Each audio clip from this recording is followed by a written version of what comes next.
Bem-vindos a mais um episódio do podcast Daria um Livro, onde eu, Pedro Pacífico e Sofia Alckmin conversamos com convidados muito especiais sobre livros, leituras e alguns outros assuntos que a gente ama.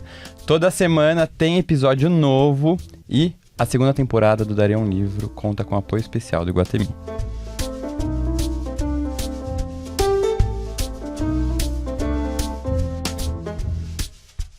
A nossa convidada de hoje é considerada uma das 500 pessoas mais influentes da moda global pelo site The Business of Fashion.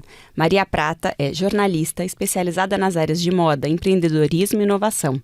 Foi editora de moda da revista Vogue, foi responsável pela implantação no Brasil da revista Harper's Bazaar, da qual foi diretora de redação. Na Globo News, assinou o projeto editorial do novo formato do programa Mundo S.A., que apresentou e foi editora executiva. No canal atuou também como comentarista dos programas Estudie e Edição das 10. Atualmente, Maria assina a direção de conteúdo do Grupo Iguatemi.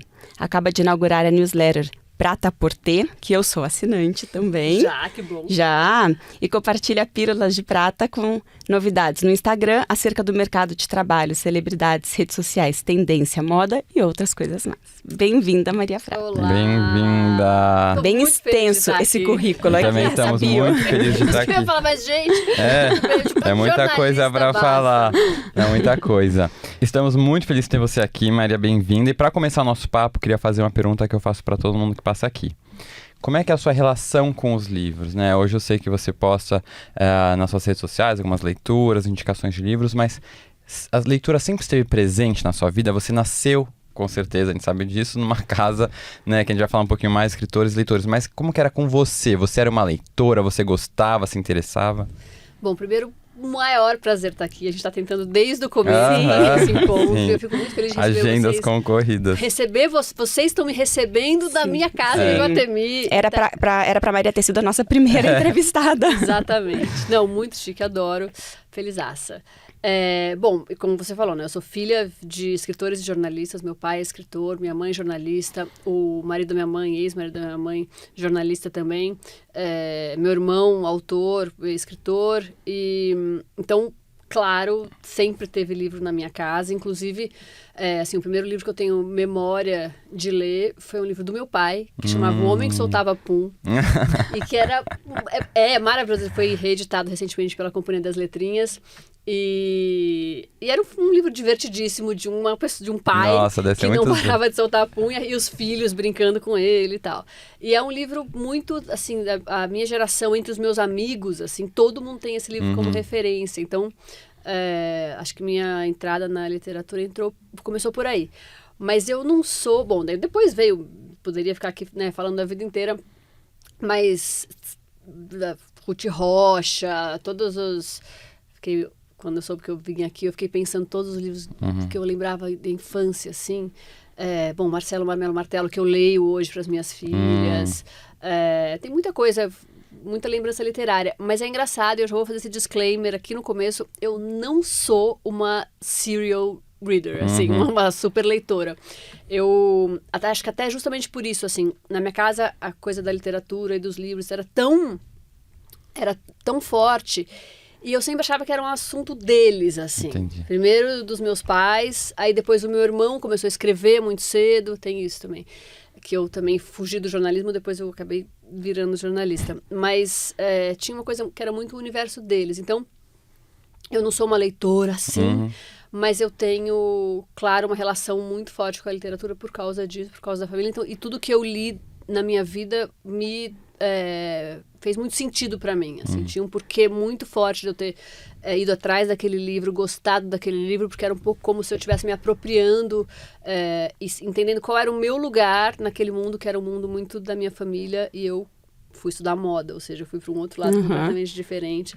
Mas então eu fiquei pensando nisso, que tudo que eu li tinha uma coisa muito minha, assim. Falei, isso é o meu desejo, é isso que eu quero e tal. E isso é interessante você falar isso, dessa pressão um pouco. Você acha que você sentia assim, tem muito livro, assunto livro em casa, eu quero sair um pouquinho disso. Assim. É uma procura de uma outra identidade, uma própria identidade, que não seja, né, a da sua família? Exatamente, era exatamente isso. Eu sabia que esse era o mundo deles. Nunca teve uma pressão pra eu ler, Sim. assim, Isso que eu ia te perguntar, de jeito nenhuma. Porque acho que era uma coisa meio natural, assim. Ali tava todo mundo lendo alguma coisa sempre e tal.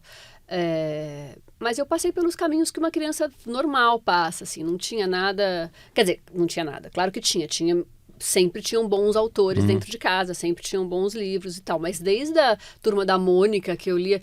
Na minha casa, a gente morava numa casa, quando a gente era criança, eu morei na mesma casa desde que eu nasci até os 14 anos. E eu tenho essa memória, tinha uma estantezinha vermelha, daquelas de metal da Tokstok, assim, só de gibis. Então tinha um andar da estante que era só de Turma da Mônica, um andar da estante que era só de Pato Donald e Tio Patinhas, um andar de...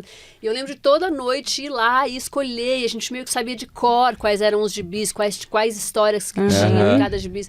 E minhas filhas têm isso hoje também, assim. Tem muito livro delas e tem as estantezinhas dos gibis que elas adoram. Não, eu até, como mãe, de mãe para mãe, eu até te perguntar isso. Como você vê, o Bial, a gente sabe, seu marido, ele é um grande leitor, né? E, então, até que ponto vocês querem estimular e despertar esse interesse dos livros nas filhas de vocês? E você tem medo de, ao mesmo tempo, agora você falando isso, porque às vezes eu acho que eu tenho medo de forçar um pouco a barra, porque eu gosto tanto de livro e que eu fico lá, qual é o livro de agora? Não sei o que, eu acho que eu empolgo demais. Então também tenho medo de criar essa coisa, minha mãe só pensa nisso, então eu quero fazer outra coisa, sabe? Então, como é pra você na sua casa? Você tinha falado se era uma busca da minha identidade, né? Era. Acho que eu estudar moda foi muito eu falar, cara, o meu negócio é estético, eu não quero fazer nada ligado às letras. E depois, no fim, eu virei jornalista. Voltei tudo, né? Quando eu vi, eu estava enraizada lá mesmo. Não tem jeito. Mas eu acho que lá em casa também é muito natural, assim. Tem uma coisa que é muito interessante, que eu queria até fazer um formatinho para as redes sociais. Que assim, você, Pedro, também deve receber todos os lançamentos. Agora, você com o podcast também, todos os lançamentos. Bom, também suas redes... Toda semana, Nossa, acumula lá em casa. É muita coisa. É muita coisa mesmo. Ele recebe todos os lançamentos de todas as editoras do Brasil. Então tem uma coisa que é muito natural, que os livros vão chegando, assim. E tem muitas vezes que são livros infantis também. Então, olha o que chegou hoje. Olha esse livro aqui, alguém mandou, ele entrevista alguém que manda um outro. Então, tem essa normalidade, assim, de... Olha esse livro, o que tem de novidade?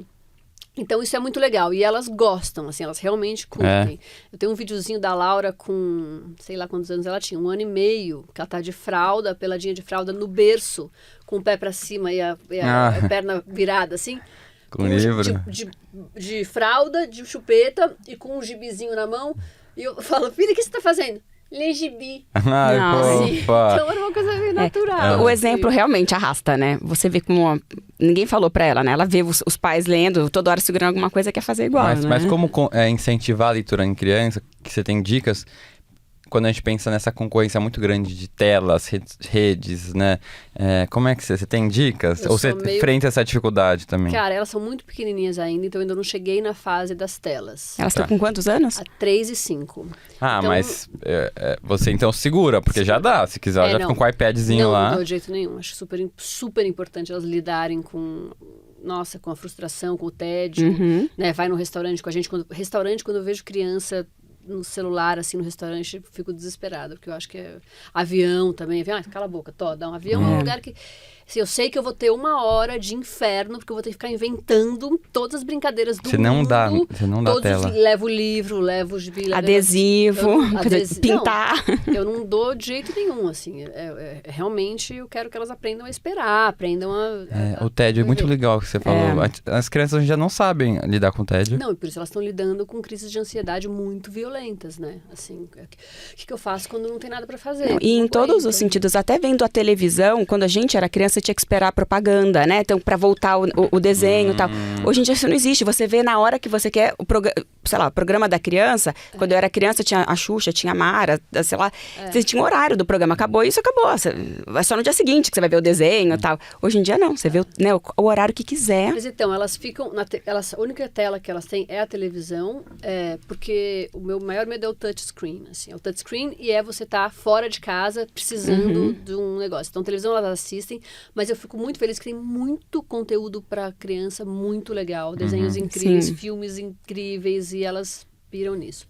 A Laura, desde muito pequenininha, ela é viciada em história. Ela tem uma... A Laura é uma pessoa bem obsessiva, assim, em várias áreas, e uma das coisas é a história. Então, ela precisa ver um desenhinho depois do almoço, sempre, senão ela passa mal.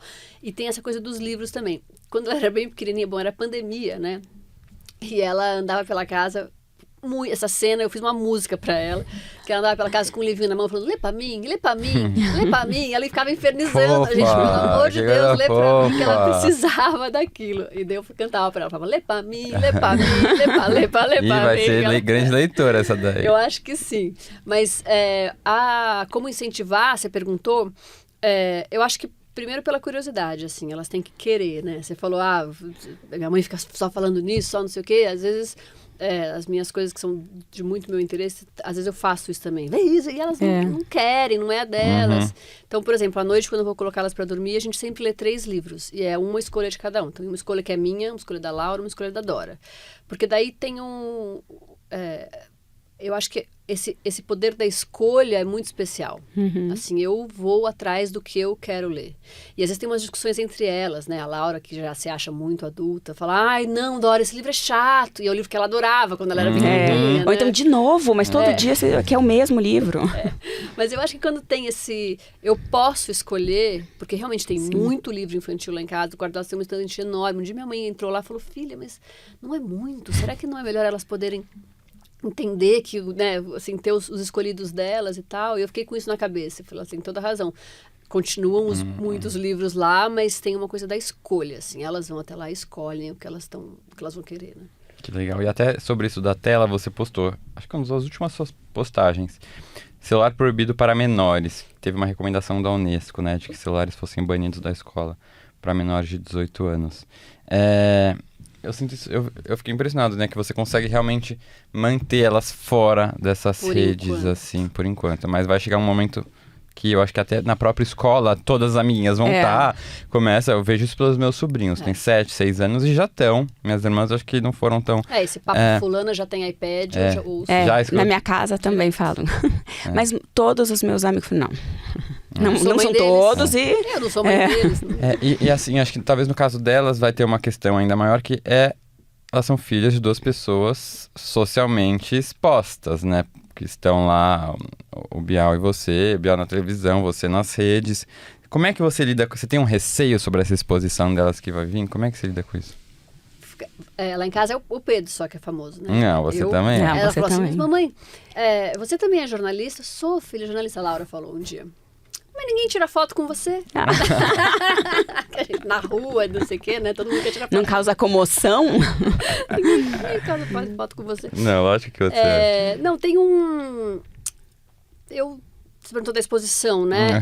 Eu fico preocupada com isso, mas mesmo que o Pedro não fosse tão famoso, eu não fosse um pouco famosa também, eu me preocuparia. Eu não posto foto delas nas redes, eu acho...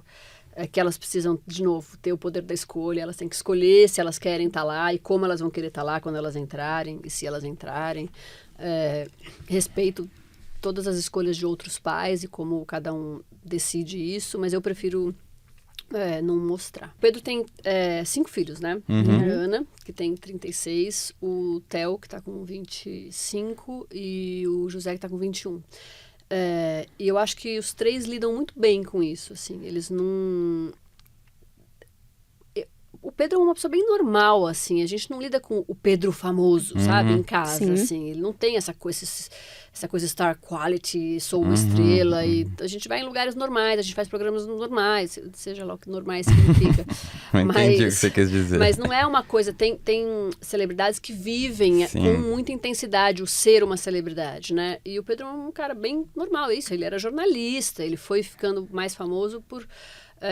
outros lados, ele nunca teve essa vontade de ser tão conhecido. Então eu acho que em casa e a nossa vida, assim, é uma vida de novo, entre aspas, bem normal.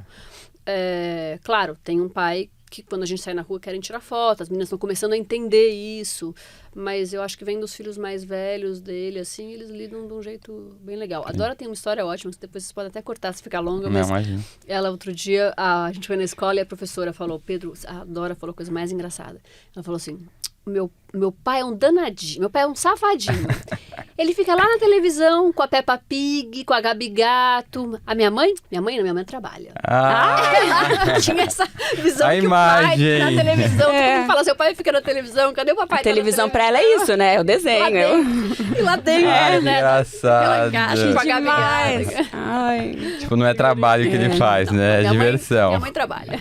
ai, muito Fofos. bom. E voltando até pra sua família, né? Seus pais, seu irmão que escrevem, tem livros publicados, vários. Inclusive, você falou que o primeiro que você se lembra do seu pai. Tem uma curiosidade, assim, você lê todos os livros deles e como é que é se encontrar? Você deve se encontrar muito nos livros, né? O seu irmão escreve crônicas. Como é que é essa experiência? Se você já teve ou tem vontade de escrever um livro? Vou começar pela última, se eu já tive vontade de escrever o livro. O Bruno É. deve estar nos ouvindo aí, a voz do além. Ele já quis muito que eu escrevesse um livro. Eu fiquei uns 3 anos tentando. E eu tenho um bloqueio, assim. Eu tenho um bloqueio, e é engraçado, com a escrita. Eu escrevi durante muitos anos, hoje eu escrevo muito menos, né? Mas como jornalista. Mas assim, livro, eu bloqueio. E o Bruno falava, tá ótimo, esse capítulo entendi. ficou ótimo. E eu parava. Mas isso era ficção ou não? Ou era não ficção? Era um livro que revisitava grandes entrevistas que eu já fiz Tá. com grandes nomes da moda e trazia um pouco Nossa, pro tem agora, muito material assim. aí, hein? Muito, muito. E eu tenho muita vontade de já ter escrito. Melhor ainda, né? Mas eu nunca consegui. Os livros deles eu leio sim, todos. Li todos.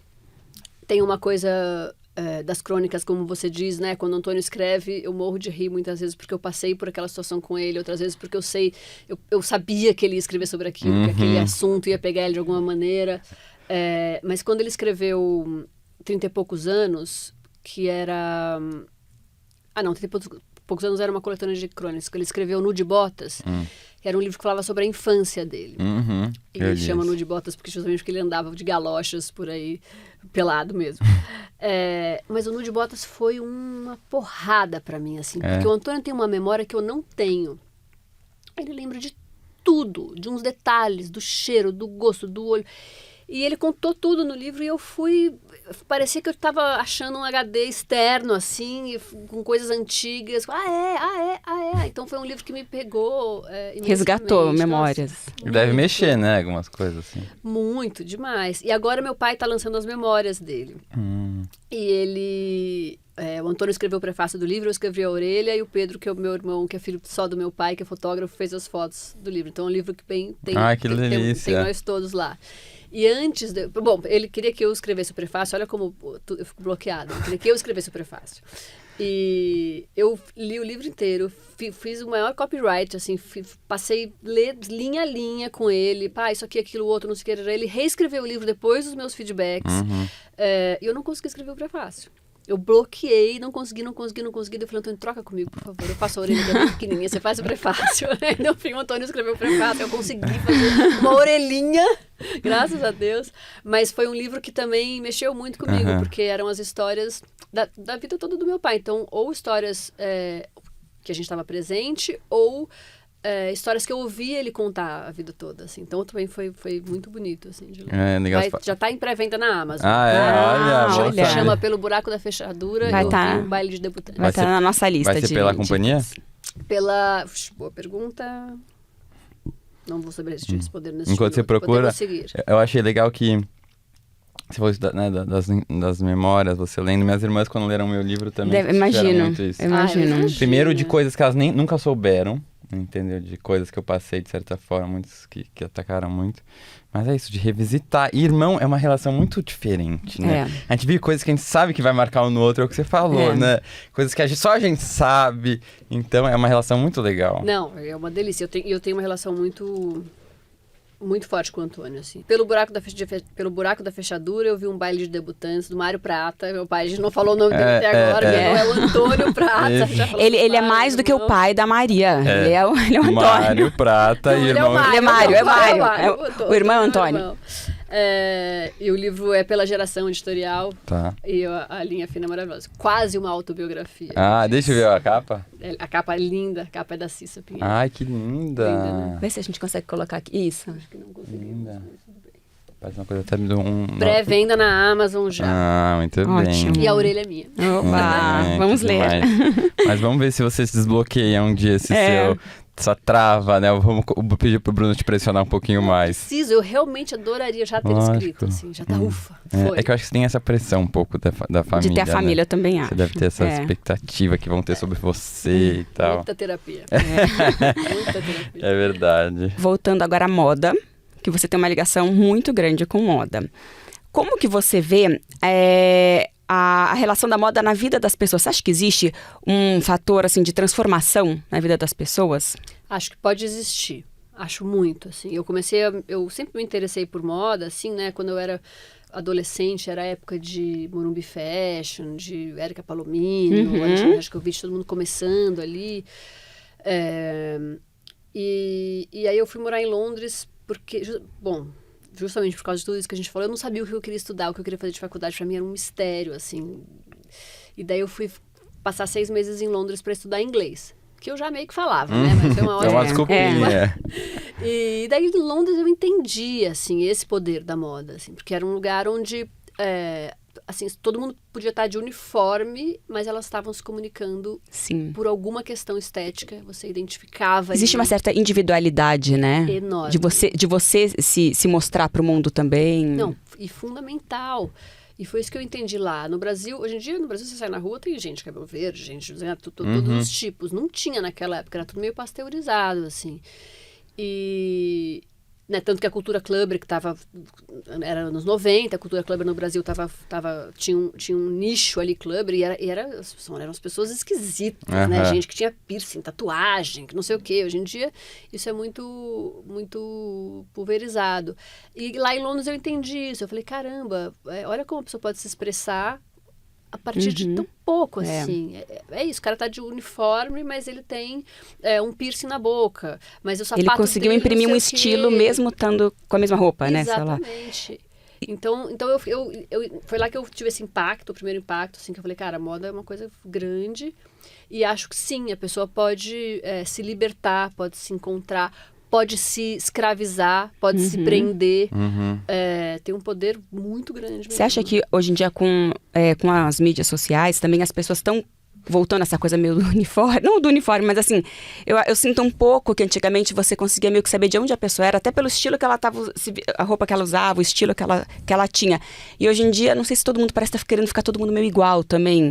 Você não sente um pouco isso? De acompanhando, todo mundo seguindo sempre a mesma tendência, o mesmo estilo? Tá afetivo, né? Outro dia eu li um post sobre tendências da Out of Office, que é uma agência até que trabalha com a gente aqui no Iguatemi, e era um post sobre essa coisa das tendências que estão mudando cada vez mais rápido. Cada dia, não sei que lá cor, e eu falei, trendcore. Assim, é a tendência das tendências. Acho super aflitivo, mas eu acho também que as redes sociais têm um papel muito importante numa democratização de informação, assim, de acesso. Sim, tem muita gente que segue todas essas tendencinhas, mas primeiro eu acho legal que essas tendências estão sendo criadas fora das passarelas e das grandes marcas. Então não são tendências que começam comercialmente, elas começam por causa de estilos e comportamentos que vão nascendo. Isso eu acho muito rico. E a outra coisa é que eu acho que as pessoas foram se encontrando e foram entendendo que talvez... Fora a turma que segue os cores todos, foram entendendo que elas podem ter os seus próprios estilos. E que os tem seus espaço, estilos né, também para todo mundo. São válidos. Então, eu acho que tem uma história bem legal por trás dessa coisa da pulverização, da democratização e tal. E ao mesmo tempo, você foi pra moda, né? Depois você foi pro jornalismo de moda, mas você sentiu em algum momento um certo preconceito, talvez, por ter ido pra moda e ao mesmo tempo que sua família é toda de intelectuais, né? Eu acho legal a gente falar disso, porque a gente fala, na própria literatura, tem esses preconceitos entre leituras mais intelectuais, leituras menos intelectuais. Aí, pensando em você, que foi pra moda, jornalismo de moda, enquanto né, sua família foca nesse lado mais intelectual, vamos assim dizer. Deixa eu contar uma história. Quando eu tinha 20 e poucos anos, apareceu Harry Potter. E a gente estava até viajando, minha mãe estava ela morou uns 6 meses em São Francisco, a gente foi para lá e eu comprei, acho que já tinha 3 ou 4, eu comprei a caixa dos 3 e comecei a ler. enlouqueci com Harry Potter.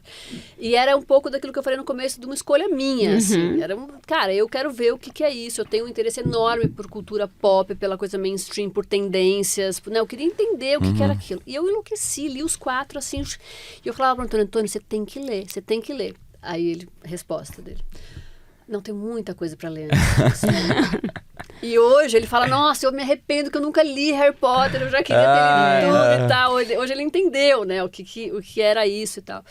E então, sim, tinha um preconceito. Porque tem essa coisa que moda é fútil, né? As pessoas têm esse preconceito. Além de você ser de uma família de escritores, existe um pouco esse ranço, essa coisa de que moda é uma coisa fútil, né? Sempre tem, mas né, não dá pra sair por aí pelado.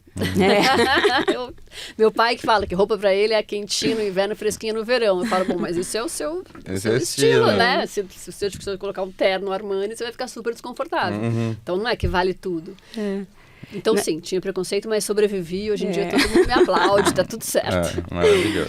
Não, aproveitando que você falou até da democratização que tá tendo dos estilos, né? Da gente poder cada um se expressar tal, e com as mídias sociais. E a gente também tem esse fenômeno de acessibilidade também, através de marcas mais baratas e que, às vezes, no dia seguinte de um desfile já tá com aquela tendência vendendo e com preço mais barato. Então, ao mesmo tempo que você dá acesso... tem a questão também da sustentabilidade, que é uma coisa que você também trouxe outro dia, desde de uma postagem que eu vi que você fez comentando da Shein também, até falando desse descarte da moda, nossa, assim, que pressão, né?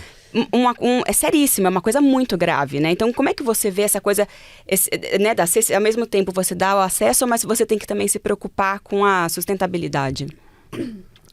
Tá difícil, né, de fechar a conta aqui. Não, é uma encrenca que o mundo ainda não sabe como resolver. E eu acho que não se deu conta até da gravidade, eu sinto. Já se deu conta da gravidade. Você acha? Já. Mas eu acho que tem muito dinheiro envolvido, muito poder envolvido. E como disse Ana Paula Vilela, que é diretora do Instituto Alana, fundadora do Alana, outro dia eu perguntei para ela, falei, mas por que... Você acha que as pessoas ainda não entenderam o que está acontecendo, né? A gente está falando, estou indo agora para a semana que vem para Nova York, para a Conferência do Clima.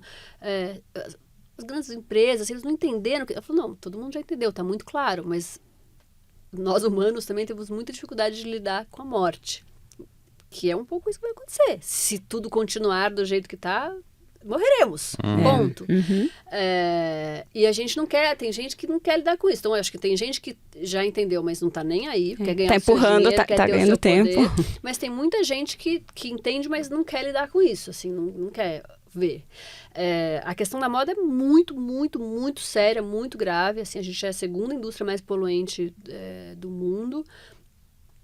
A quantidade de lixo que a gente produz é inacreditável. Tem muitas indústrias que são muito, muito poluentes, até a indústria né, dos combustíveis fósseis, por exemplo, é uma encrenca, porque tudo bem, é uma encrenca. Como a gente resolve isso, que é necessário existir energia, precisamos de energia, como a gente resolve as questões com energia sustentável, como a gente faz essa transição da energia que vem dos combustíveis fósseis para a energia limpa, e é uma encrenca. Moda, assim, você precisa de mais uma blusinha?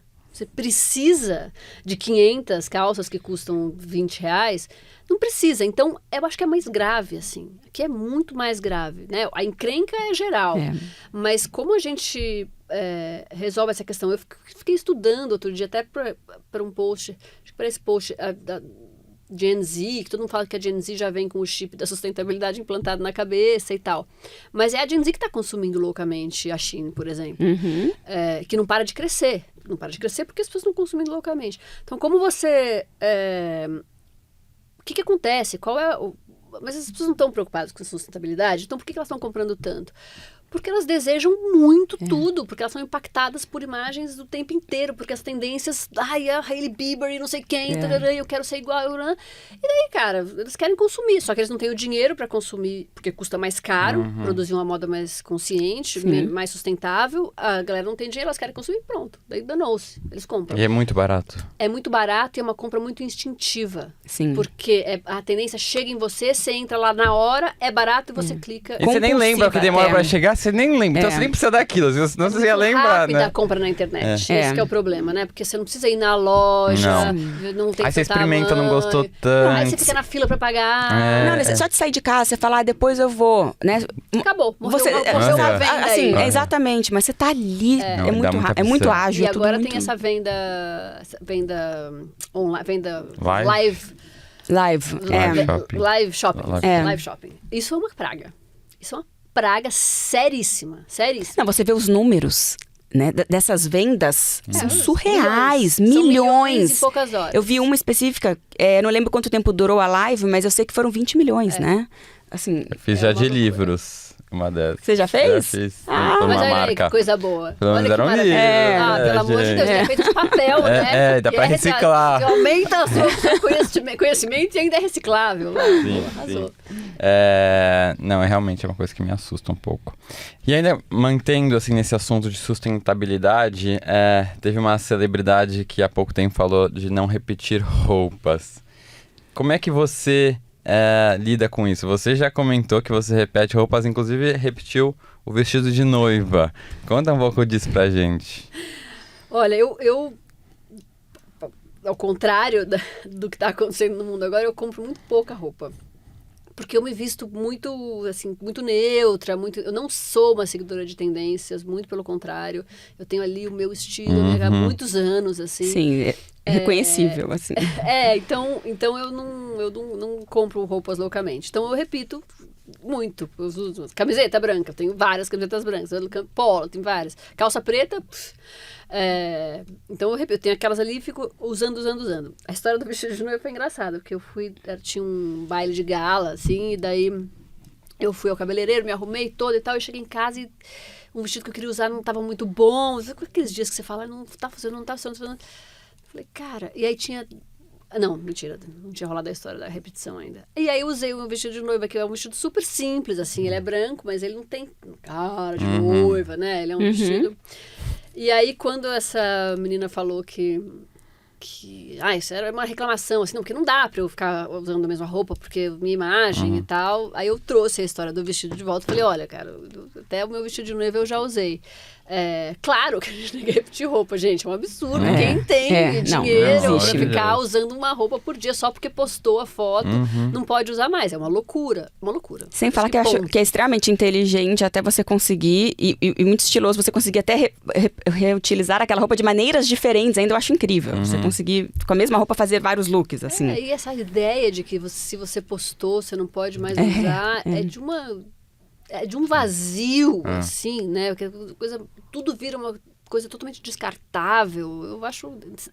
É uma loucura. Nem vou me estender muito. É uma loucura isso. Não, e voltando um pouquinho agora à questão dos livros, né? A gente tá falando de mídia social e tal. E muita gente fala que não consegue mais ler por causa das mídias sociais, porque acaba ficando mais tempo ali e tal. Você é uma pessoa que pesquisa muito. Você faz uma curadoria de informações de várias áreas diferentes, produz o conteúdo da newsletter, das pílulas de prata também, tal. Exige bastante estudo e tudo mais. Como que você dosa esse seu tempo de internet com o tempo de leituras? Você também se apoia em livros também para produzir o seu conteúdo, é mais internet? E como que você dosa a sua vida online e offline? Porque também imagino que você também tem que ficar online para acompanhar as coisas, né? Você também produz conteúdo, você gerencia todo esse conteúdo do Iguatemi também, tal. Então, não é que você pode ficar o tempo todo falar não quero as redes e ficar offline, né? Então, como você gerencia isso? Difícil! Super difícil. Teve uma coisa que aconteceu que depois da maternidade, pra mim, ler ficou muito mais difícil. Assim, porque que horas eu lia? Eu lia pra cama um pouco mais cedo e lia meia hora, 40 minutos todos os dias. Com a maternidade, primeiro que eu já chego a hora de dormir já bem em cima do laço, assim. Já não tenho mais aquelas 40 minutos. Depois que eu chego exausta, assim, exausta. Então, eu diminuí muito minhas leituras. A quantidade de livros que eu começo a ler e paro, assim, na minha mesinha de cabeceira, tem um monte que tá já meio pela metade, uns no comecinho, sabe? Que eu não fui em frente. Então, maternidade acabou com a minha leitura. E as redes sociais acabam com o meu cérebro. Eu tenho total consciência da diferença que faz o meu nível de concentração hoje em dia. Assim, eu leio 3, 4 páginas, paro. Daí você dá uma checadinha mais ali. 3, 4 páginas. Às vezes nunca mais você volta. Então. É. 3, 4 páginas, espera aí, quando você vê, passou, acabou. Nossa, às vezes você tá vendo um vídeo de um pássaro. Gente, e sei 40 lá. minutos passa em um, né? Uma coisa louca. Não, é horrível. Gente, é. É surreal. Então, mas agora, olha, eu fiquei. As meninas, a Laura tá com 5, né? Então, há 5 anos que eu não tenho mais uma rotina de leitura assim constante. Mas eu tô muito feliz de perceber que no último ano eu consegui voltar, assim, lentamente, mas assim, no último ano eu comecei a começar e terminar livros Que bom. inteiros com Isso ajuda muito. consistência de leitura. Finalizar livro ajuda Não, muito. dá uma alegria, Dá, assim, você dá um fala, ritmo. ufa. E minhas pesquisas, sim, muito de livros. Tem muito, nos últimos anos, muitos livros foram lançados que passam pelos meus universos, assim, da inovação, do empreendedorismo, história de marcas, né? Teve um boom dessa literatura nos últimos anos. E é o que eu mais gosto de ler, assim, isso eu adoro. Então, tem muitas pautas minhas que começam em alguma leitura. Por exemplo, outro dia eu estava lendo neurociência, que é um assunto que eu adoro também. Tem vários livros atualmente, assim, que traduzem neurociência ou para questões de consumo, ou para você entender... Para leigos. Exatamente, no meu caso. Então, é um assunto que me pega muito. Então, às vezes, eu tô lendo um livro, começo alguma coisa ali no livro e falo, gente, vamos falar sobre isso. Ou, às vezes, aparece uma pauta e eu volto pro livro porque eu sei que ali tinha alguma coisa que me interessava. Uma outra coisa que eu comecei a fazer recentemente, que eu não fazia antes, é grifar livro. Nossa, eu sou a rainha do grifo. Eu nunca fiz isso, assim, e eu tenho um poder de esquecimento, assim, de tudo que eu consumo de leitura. E quando grifando, não. Eu falo, cara, eu já li isso em algum lugar, peraí, eu vou lá, eu acho, e tem a frase que eu gostei, tem o trecho que eu gostei, daí eu levo isso pro conteúdo.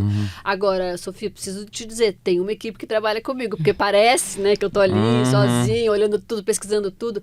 Não, tem uma equipe que, claro, eu vou guiando muito. Gente, vamos mais pra cá, mais pra lá. Né, vem a pesquisa, tem a Mari, que é minha jornalista, que traz muita pesquisa. Tem também as pílulas, por exemplo, muita notícia já chega em mim, porque as assessorias sabem que eu quero dar, e vou dar, e já chega em mim. Tem muitas fontes hoje em dia, né, que a gente que segue, assim, quando eu vou começar a pensar, antes de uma reunião, uma coisa assim, eu faço uma varredura, assim, todas as fontes que eu gosto para ver se tem alguma coisa que eu tô falando, e daí eu oriento o time aí para esse lado. Então, tem eu pesquisando, eu adoro, acho que também, hoje em dia, com tanta informação que chega na gente, você vai pesquisando o tempo inteiro, né? Eu vou guardando umas coisas, salvando umas coisas, mas tem um time que é pequenininho, mas poderoso, assim, que me ajuda. Demais. E falando ainda em redes, né? A questão do algoritmo. Você também fez uma postagem que eu achei interessante há alguns meses, que é: Oi, Insta, lembra de mim? Falando sobre como hoje em dia o algoritmo, né? A gente fica refém do algoritmo. O algoritmo acaba privilegiando vídeos ao invés de fotos, mas eu vejo que você meio que se mantém... Você consegue não se submeter muito ao algoritmo, porque você continua postando fotos informacionais, estáticas, né? Estáticas. Como é que você enxerga isso? Você acha que você vai conseguir não se render a essas exigências do algoritmo por tanto tempo? Nunca isso fez gera, assim. Isso gera um pouco de estresse em você? Números de curtidas, likes? Como é que você vê isso? Vocês viram que agora o TikTok tem a opção, você já tem a opção de não ter algoritmo, né? Não. O TikTok liberou as pessoas. Não sei se isso já entrou em vigor, se não entrou vai entrar já. Sério? Mas eles estão tirando, estão dando a você a possibilidade de tirar o algoritmo da conversa. O que é genial. Porque a gente Seria fica voltar ao que era o Insta no começo? Tipo, só a pessoa que você segue, quem isso? Você segue, Nossa, ia ser ser maravilhoso. Gente, cronológico. eu também O acho. Instagram ia ser maravilhoso. Tem uma coisa que é muito assustadora do algoritmo, porque a gente fica falando do algoritmo assim, fazendo brincadeira e tal, mas o algoritmo ele é muito perigoso. Assim, tem por exemplo, grandes movimentos de extrema direita e de violência. A pessoa assiste uma coisa e aquilo leva ela a outra, e ela tem a sensação de que o mundo todo está pensando o que ela está pensando. O Yuval Harari fala, né, no Lições do Século XXI, ele entra muito nesse assunto, né, de falar que você começa a achar que aquilo é uma verdade absoluta, porque você não tem a contrapartida, você não tem o outro lado. Só te direciona para aquilo que você acredita, e só reafirma aquilo, e você não tem aquele contraponto, você né? fala, o mundo é esse. O mundo pensa como eu penso, o mundo vê como eu vejo. Então eu tô certo. Então eu tô certo. E é um perigo. Então, tudo bem, vamos sair dessa coisa horrorosa, desse perigo que existe, que é o algoritmo que traz para feed, assim, a Aura Wolfs, que trabalha comigo, fica falando, Maria, vamos fazer mais vídeos, você tem que aparecer, seu rosto tem que aparecer.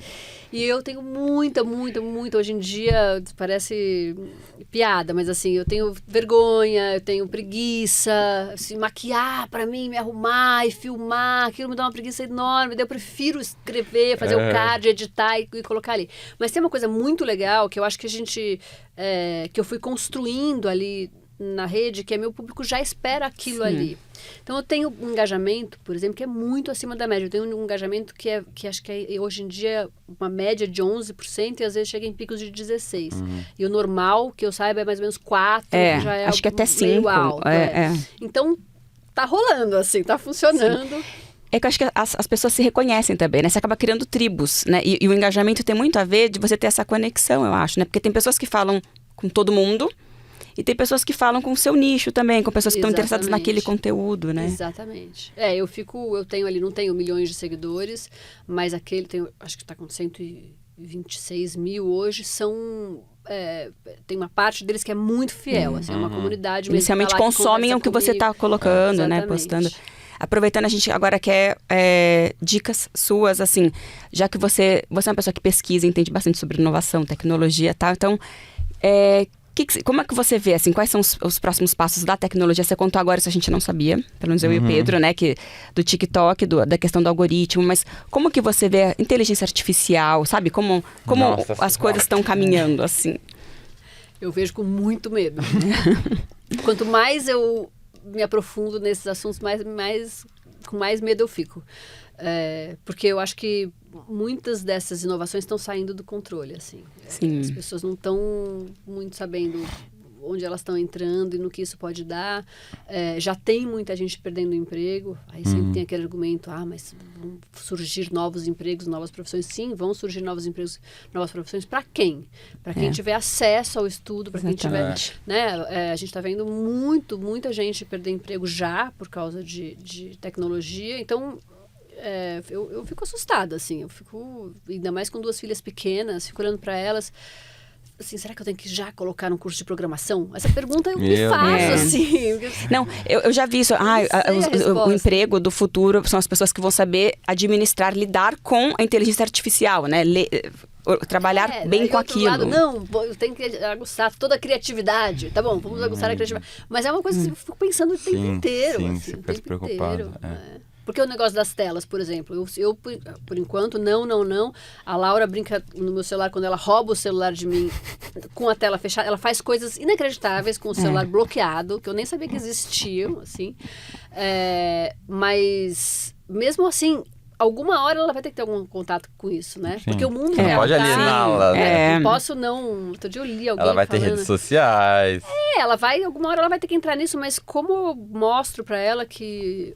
Ontem, por exemplo, ela chegou em casa, mãe, posso ver um desenho? Eu falei, filha, você já viu o seu desenho depois do almoço, agora brinca em casa. Porque tudo bem, ela faz 1000 coisas fora de casa, que também é um jeito legal, mas tem umas horas que elas precisam ficar em casa sem fazer nada também, o tédio, o tal do tédio. Não, filha, vai brincar, não tem nada que fazer, vai brincar. E daí chegou no correio uma coisa que eu tinha comprado, que era uma brincadeira daqueles quadradinhos e triangulinhos de ímã. É muito legal. Que elas adoram, e eu comprei um pacote novo com outras formas. E aí eu falei, olha o que chegou, daí a gente sentou no tapete da sala, assim, sei lá, 6h30, 7 horas da noite, já um pouquinho antes delas dormirem, e elas ficaram pirando, e construindo, não sei o quê. E daí quando acabou, eu falei, filha, você viu? Se você tivesse ficado vendo televisão, você não ia ter feito nada disso. Foi verdade, mamãe. Mas agora eu posso ver um por mais 70 você não vai sair. Eu já fiz o que você queria aqui agora. Mas foi legal, mas agora eu quero fazer o que eu quero fazer. A minha função ali foi... Eu cumpri minha função. Mostrei um monte de outras coisas pra elas brincarem. Foi ótimo. Muito bom. E já que o nome do podcast é Daria um Livro, a gente quer saber se tem alguma história, assim, da sua vida pessoal, de alguma entrevista que você já fez, uma história legal, engraçada, que você acha que daria um livro, uma passagem da sua vida. Ai, assim. gente, muitas, né? Acho que todo mundo tem muitas. O que vier na sua cabeça, assim, alguma?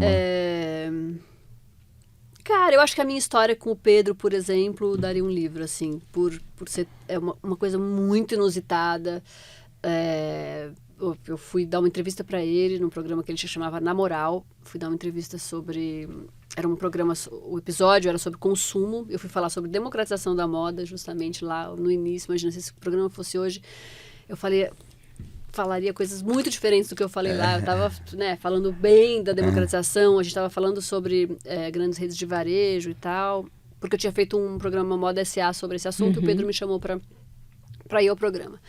E aí, eu fui ao programa, voltei do Rio no mesmo dia, e daí, 10 da noite, eu recebo uma mensagem: Pedro, oi Maria. Daí é o Pedro. Oi, Pedro? Bial? Adorei você no programa. Daí eu... Eita, tá estranho.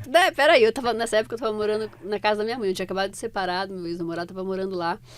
Eu falei: mãe, eu acho que o Pedro Bial tá me chavecando. E aí ela, no automático, assim, falou: mas filha, ele tem idade pra ser seu pai. Eu falei: não tô falando nada, só tô falando que ele tá me chavecando. E foi muito legal, assim, porque é a coisa mais inusitada. Realmente, a gente tem 21 anos de diferença. Ele era o Pedro... né? Era, porque agora ele é o Pedro, meu marido, mas... Pedro Bial, como assim e tal? E aí a gente ficou se falando até eu voltar. Eu ia pro Rio dali uma que ano foi isso? 10 dias, 2014.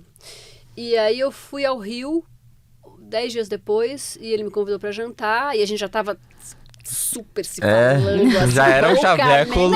Assim, daí já tava assim, nossa, super. Inclusive, quando a gente fez 1 ano de namoro, eu falei: eu vou imprimir essa conversa de WhatsApp. E aí eu fui baixar e tinha assim, eram não sei quantas mil páginas, era não dava, inimprimível, que era gigante, mas a conversa é muito linda, assim, o começo, tem trechos que eu sei de cor, assim, que é muito bonito. Bom, aí a gente foi jantar, ele contou essa história no Porchat essa semana, e a gente foi jantar, ele falou: eu tô louco pra ir pro Japão, tô procurando alguém pra ir comigo, você não quer ir? Eu falei: cara, esse cara é completamente louco, né? Primeira vez primeiro jantar já me chamou para ir pro Japão. E era assim, para ir pro Japão dali 1 mês. Ele já tava meio... Era em agosto, isso, o Japão era final de setembro. Eu falei: esse cara é muito louco. Fiquei meio com medo, assim. Aí foi passando o tempo, a gente... Bom, o já começou a namorar um pouquinho e tal. Eu falei: cara, quer saber? Eu vou. Porque ou eu caso com ele, ou eu saio correndo, mas pelo menos eu tô no Japão. Exato, vai ser uma oportunidade. Louca pra conhecer o Japão mesmo. Eu já conhecia, mas assim, Japão, cara. Já que eu fui pro lugar que eu mais gosto do mundo, Você assim. foi até recentemente. Eu vou. Fui recentemente de novo com ele. E daí, bom, daí a gente foi e o resto é história, casou. né? Pronto, então... Ai, que legal. Gente, que legal. Demais. E você recebendo a mensagem falando: que é isso? O que ele quer? Esquecer alguma coisa lá, né?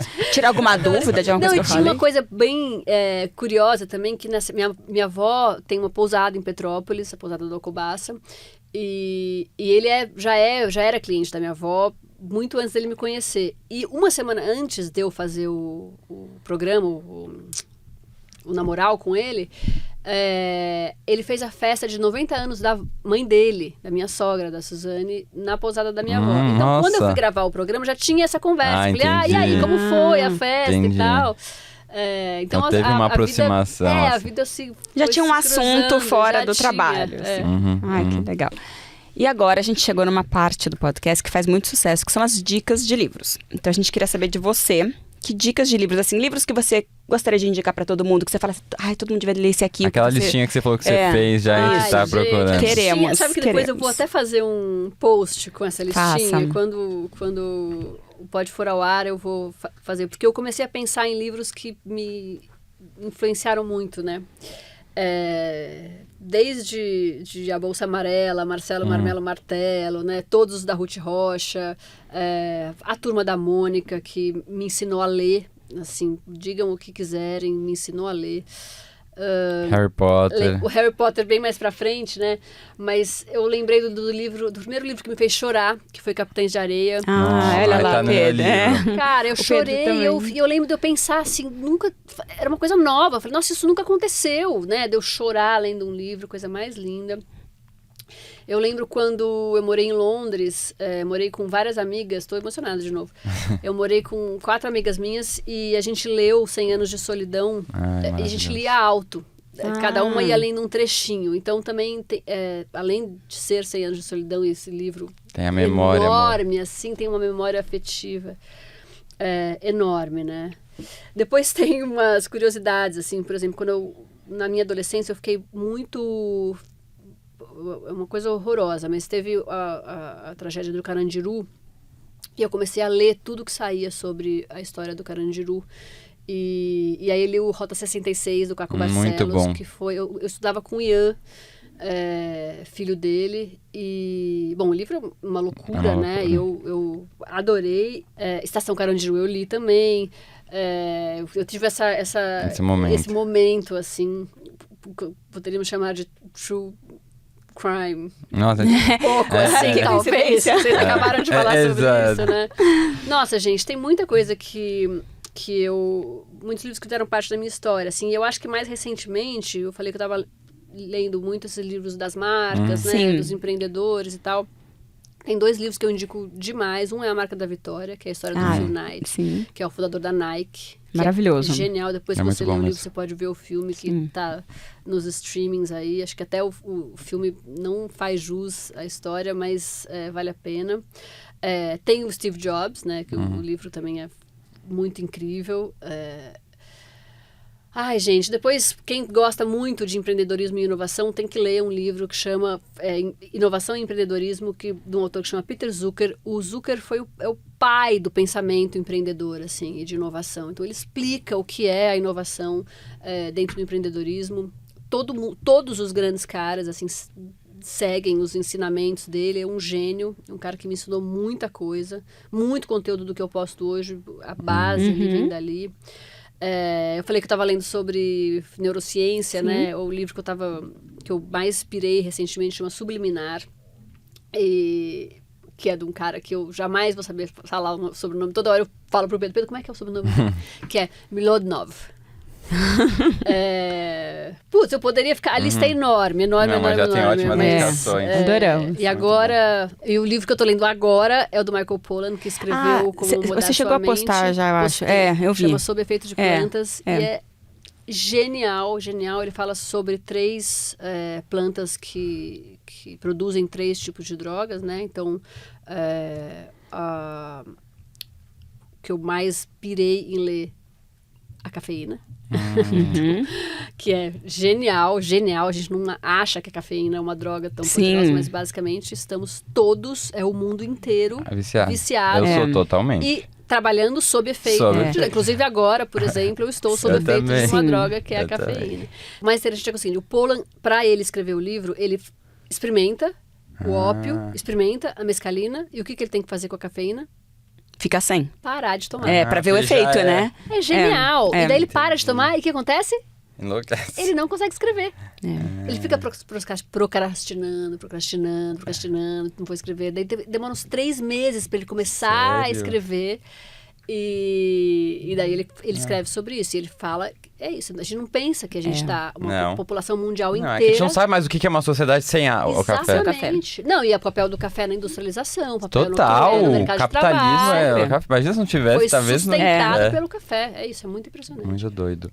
Agora a gente vai entrar no finalzinho que estamos chegando, já para fazer o ping-pong literário, que é uma pergunta rápida e uma resposta rápida. Tá? Eu começo aqui.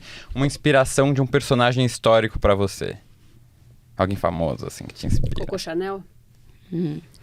Um livro que você gostaria de ter escrito? O meu. Vai sair. Uma grande inspiração pessoal na sua vida? O Pedro. Você abandona uma leitura quando você não tá gostando ou você vai deixando na pilhinha ali pra depois voltar? Eu abandono os que eu tô odiando e eu abandono os que eu tô amando.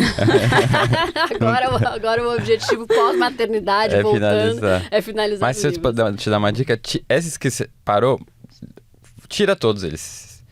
Deixa sem essa pilha, entendeu? Começa do zero agora, porque senão esse negócio vai ficar te incomodando. Não, o Pollan eu já tô acabando, tô muito feliz. É isso. Mas esquece aqueles outros, bola pra frente.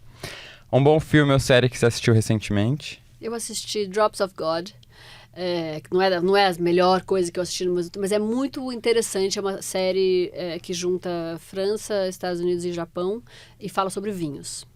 Você também lê e-book? Não leio e-book, não. Uma comida que ama? Da minha avó. Grandes autores usaram pseudônimos. Qual seria o seu? Jesus... Não, esse não é meu pseudônimo. Nossa, eu brinco tanto com o meu nome, né? Prata Porter, Pílula de Prata. Não, essa pergunta é muito difícil, gente. O que as pessoas falam? Tem de tudo. Tem de tudo. O Pedro é Bookster. Pronto. Não consigo essa. Pula. Tá. Próximo. Um destino inesquecível. Japão. Seu gênero literário favorito? Atualmente, não ficção. E qual será a sua próxima leitura? A gente pode te ajudar. Pensei em você agora, porque a pilinha ali tá crescendo tanto. Não, mas eu acho que o que eu quero ler agora é um livro, e aliás, dou essa dica. Tem uma editora que chama Livros de Família. Minha mãe é sócia dessa editora, e eles fazem livros assim. Você quer escrever um livro sobre o seu pai? Você quer escrever um livro sobre a sua avó, sobre o seu irmão, sobre alguém, sobre a sua família? Você contrata eles fazem, editam e publicam, imprimem só o número necessário que você quer. E minha mãe, junto com a minha avó e minha tia-avó, acabaram de lançar o livro sobre a minha família. Ah, que demais. Chamou O Legado e tá ali na minha pilinha e eu acho que eu vou pular pra ele assim que eu acabar o pulo. Então a gente vai te ajudar na sua próxima leitura. Todo convidado sai aqui com um presente, que é pensado especialmente em você. Vamos ver. E você abre e eu te explico o porquê que eu achei que você ia gostar. Não, se você achou, eu não tenho nem o que falar. Nem o que falar. Uma possível volta pra ficção. Você já conhece? Você já leu? Você já leu? Não, você não tá entendendo esse livro. Eu comprei quando minha filha tinha acabado de lançar. Que ano que lançou? Minha filha era muito pequenininha. Vou mostrar só pro pessoal. É o A Pediatra, da Andrea Del Fuego. Eu li 50 páginas e não consegui ler mais, porque o início dele é muito violento e se trata de uma situação, dentro de uma sala de parto. E eu não consegui seguir. E aí o Pedro, recentemente, pegou esse livro, estava lendo as minhas coisas, e ele começou a ler, e ele falou, cara, eu já entendi, por que você não continuou? Claro, imagina, não sei o que... Só que daí ele foi até o fim. E falou, você tem que ler, vai melhorar. Então, passa essa parte. Eu não só vou ler, como já estava na minha lista. E é uma coisa super contemporânea, sabe? Assim, acho que pode ser legal de você ler, eu acho. André Del Fuego, que eu nunca li. Ela é maravilhosa, uma querida também. Fiquei com muita vontade. Não, acertou assim na mosca. Legal, fiquei feliz. 2 Pedros falaram pra você ler agora. Lerei. É isso. Bom, pessoal, muito obrigado. Chegamos aqui ao papo, a conversa foi deliciosa. Obrigada, Maria. Uma horinha. E já fiquem todas as dicas, lista imensa de dicas, inclusive o novo livro do Mário Prata, que tá saindo agora na pré-venda. Quando sair o episódio já vai acabar da pré-venda, tá nas livrarias. Então fica as dicas. Obrigado para quem ficou assistindo a gente até o final. Semana que vem tem mais um convidado muito especial para vocês. E queria fazer também um agradecimento especial à equipe do On The Nose, a edição da Space House e também a assistência da Catarina Matavelli. Muito obrigado, pessoal. Obrigada, Maria. Obrigada a vocês que ouviram ou assistiram a gente. Até terça-feira que vem. Obrigado, Maria. Muito obrigada. Tchau, gente.